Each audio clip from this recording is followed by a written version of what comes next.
Boom, ba-boom, ba-boom, boom, ba-boom, boom, ba-boom, boom, boom. Who the bleep is this? Telling me how I should spit. I ignore them. I've never saw them ever performing. All I see is hate in their eyes. Why is this dude grilling me? Why? Yo, that's the dude you met over at Soul Sweet. After you spit, still I rise. Started looking like he want beef. Who, that dude that go on using my letter? Bet he don't get on the mic with me because I think that he knows better. But it's not only him. He go out there, recruit a bunch of friends to write poems so they can get at you because they know you're blowing up like nitro. They want to bang for doing features at open mic shows. So it's a damn shame they warned me. I'm warning you. I got your back, Jay. Tell me what you want to do. Damn.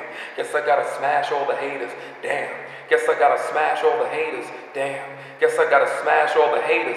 Damn. I guess I gotta smash all the haters. See, everybody know that you the king of the punchline. That you spit poetry, singing rap sometimes.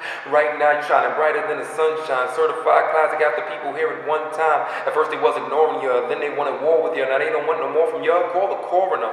On this mic there'll be a lot of slow singing and flower bringing. Keep talking about me and my ears keep ringing. How don't you think all these poems is for? Like no purpose or I'm ready for verbal war. My poems have hot bullets. Yours have hollow points. I'm a beast. On this mic I'll bite off your head, chew off your flesh and swallow your joints. And then I'll rip through your ligaments. I put haters in bad predicaments. Use their eyeballs like peppermints. They don't believe it yet. They need more evidence. I challenge them to slam. Dude been running from me ever since. I messed around and got hardcore. Said I'll slam against them 1 against 4. They said we don't want no beef no more. Come on, keep talking about me. Dangerous. You gonna believe it's a game till one day your name get touched. I don't give a damn about you, your weak crew, or your haiku. You come up here and talk about me, I'ma keep talking about you. Keep your mouth running. I keep my responses coming. Cause I'm effortless with my cleverness. But unlike most of these poets, I'm not fronting.